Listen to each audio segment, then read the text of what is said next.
What are the Falcons doing with Kirk Cousins? Ladies and gentlemen, today we are talking about the $10 million roster bonus that was triggered in Atlanta and what the plan is for Kirk Cousins. What a disaster. God, what an absolutely unmitigated disaster for the Atlanta Falcons. This Kirk Cousins thing has been a joke and continues to be a joke. So, very similar to Derek Carr's situation, the Falcons had a timeline where they had to make a decision on Cousins, or he had a guaranteed roster bonus. That was triggered. So $10 million guaranteed goes to Kirk Cousins, which begs the question, what the hell are they doing? Because there's no way they plan on having Kirk Cousins as a $25 million backup next year. There's no way the Atlanta Falcons believe that the best thing for Michael Penix, the best thing for this team, is to have Kirk Cousins looming over his shoulder, sitting there pouting in the corner. There's no way they believe that. Okay, so the backdrop to today's video is ESPN NFL Live, and we're going to hear what they have to say about this Kirk Cousins situation. We're going to react along the way and do what only I can do. For the other quarterbacks decide. Meanwhile, the Atlanta Falcons kept Kirk Cousins on their roster as they said they would past Saturday, which means that triggered a $10 million roster bonus next season that becomes guaranteed. Now, the Falcons feel like if they trade him, the acquiring team would then be responsible for that $10 million roster. So Adam Schefter just kind of hinted at it. So the Falcons are taking a gamble. Their gamble is that they believe they can trade Kirk Cousins. All right, so here's their reasoning. Their reasoning would be, why would we cut him? Okay, we'd cut him, save the money. So that's the only bonus, like the quantifiable bonus to cutting him would be saving the $10 million. So they're thinking, well, what if we trade him, get capital back, and then that team, whoever we trade him to, will eat that $10 million. So we're basically saving it anyways. Now, that makes sense from like a X's and O's, 1 + 1 = 2 type of situation. But this is the rare situation where you kind of have to factor in the unquantifiable. You kind of have to factor in that the roster, the team, Michael Penix, the just chemistry, the lock, all that stuff has to matter more in this situation, I think, than a 6th round pick, a 7th round pick. Because when another team, so the other team that would be part of this trade deal, they have all the leverage. The Falcons don't want Kirk Cousins. The Falcons aren't going to play Kirk Cousins. There is not a quarterback competition. It's Michael Penix's team. So the team trading for him knows that. The team knows the Falcons are on the hook for this contract. So that drives the trade value down significantly for Kirk Cousins. I would be shocked if they got anything over a 4th round pick for Kirk Cousins. And is all of this jumping through hoops, all of this distraction, because Kirk has already said he's not going to be part of off-season programming. So he's not going to be there in the off-season.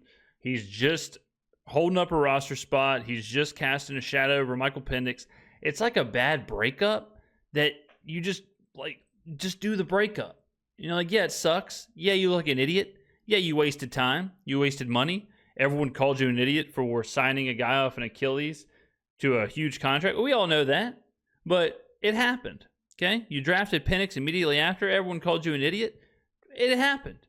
It's time to move on. It feels like the Falcons are just dragging this out to try and prove a point, and that point has been whittled down so much that all this is for like a 5th, 6th round pick. Bonus, which is why they were willing to keep him around. But it's just more guaranteed money for Kirk Cousins, who would like a change of scenery. Both sides are dug in right now, and it doesn't seem like we'll get anything now on Kirk Cousins until after the NFL draft at the earliest. Yeah, ooh, all right. Acho, let's start there. Is keeping Cousins a good idea for the Falcons? No. It absolutely is. And at least for now, that's the issue with Kirk Cousins, is the fact that the trade value for him isn't high. He ended last season not only as a backup, but I think it was 9 interceptions in the last 5 or so games. Yeah. He struggled. And so teams aren't going to want to give up draft capital for Kirk Cousins. But that doesn't mean that the 13-year NFL vet going into year 14 isn't a value add for Michael Penix Jr. Michael Penix Jr. played a national championship in college. Michael Penix Jr. has an electric arm. But Michael Penix Jr. also needs to understand the game at Okay, so Acho is saying that Penix can learn from Kirk Cousins, which is what I was saying 40 seconds ago. It ain't happening because Kirk Cousins is not involved. Kirk Cousins said, I'm not coming to offseason programming. I'm not doing this. Kirk Cousins is in his own personal fight with the Falcons. I mean, not like a legitimate fight. I don't think it's that toxic, but he is not Mr. Happy-go-lucky mentor backup, veteran backup, mentoring this young guy. That ain't it. All right, that is not what's happening here. Kirk Cousins has dug in. He has said, pay me. I want to play somewhere, whatever. Get rid of me. The Falcons have dug in and said, we're not just going to cut you. We're going to try and trade you, whatever. That doesn't exactly lead to him showing Michael Penix the ropes. So I don't think there's any value to that. If you really wanted that, cut Cousins a month ago and go sign Joe Flacco. Go sign Cooper Rush. Go get a actual veteran quarterback who will do that. Go get Jameis Winston. I mean, go get someone who you think, okay, this guy can be a vet. He's not really expecting to play. We're signing him with this understanding. Do that. But this Kirk Cousins situation is not a mentorship for Michael Penix. At a higher level, there is a benefit for young quarterbacks learning from veterans. And I get it. They were on the team last year. He had his 1-year runway, but it wouldn't hurt to give him another year if you cannot get a high level of draft capital for Kirk Cousins. So I think it's wise for Atlanta to keep Kirk Cousins. No. Yeah, I mean, that's a pretty expensive mentor you got in the building. Yeah, I mean, you're talking, and Mina said it best. Like, you're talking about, like, okay, if that's your plan, if your plan is, yeah, he'll just be a mentor, you are paying him $27 million on top of this $10 million you just paid him. You're paying him that to be your backup, but also not be your backup.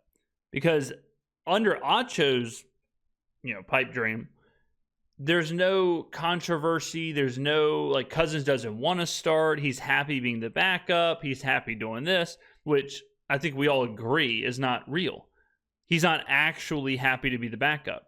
And is that actually good for Michael Penix to have Kirk Cousins looming over you? That's kind of the misnomer here. Yeah, it sounds cool, this whole mentorship thing, but in reality, you've got Kirk Cousins who desperately wants to start, who desperately wants to play, coming after your job.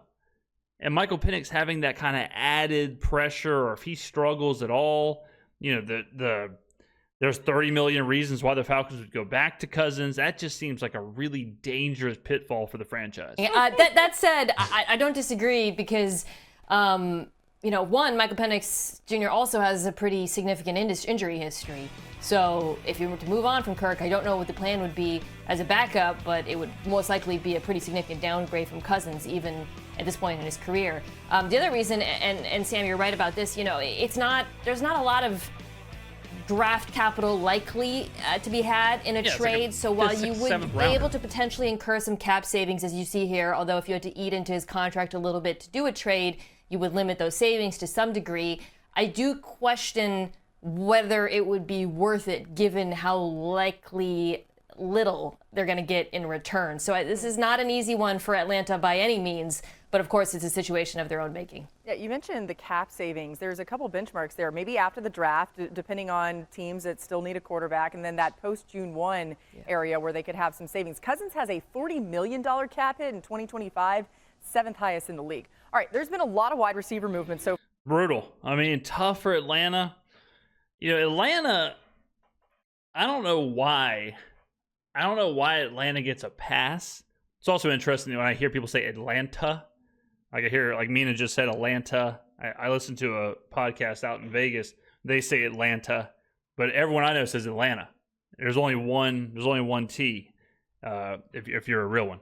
But I don't know why Atlanta gets a pass. Like, they have made some horrible decisions within the last 16 months. Raheem Morris has been a complete failure. Raheem Morris D- F grade last year. Kirk Cousins, a horrible decision. Drafting Michael Penix wasn't a bad decision, but it was a bad decision when it's attached to signing Kirk Cousins. So, Atlanta's got a lot that they have to figure out. And if I was a fan of the Falcons or, covering the team, to me, it's just guys, this is the time for the clean break.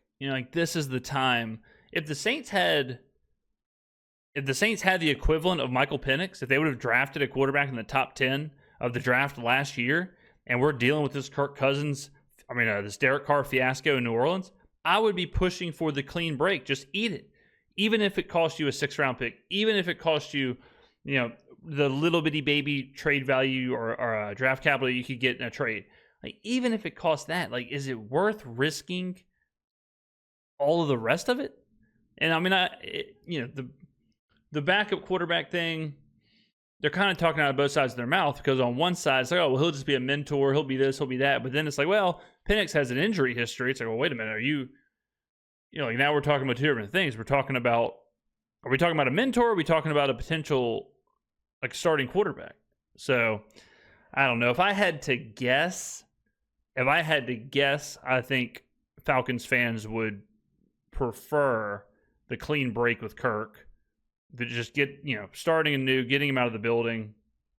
You bring in a Jameis Winston, you bring in a Gardner Minshew, you bring in guys like that, let them be the backup, a true mentor who's coming in with that understanding, hey, you are coming in to be the mentor. There's plenty of them around, so that's the route I would go. I guess the Falcons are going to hold on, but I just can't imagine, especially if Penix gets off to a slow start and Cousins is sitting on that sideline, I can't imagine that's going to be good for the quarterback. But let me know in the comments below what you think. What should Atlanta do with Kirk Cousins? And I will see you in the next video.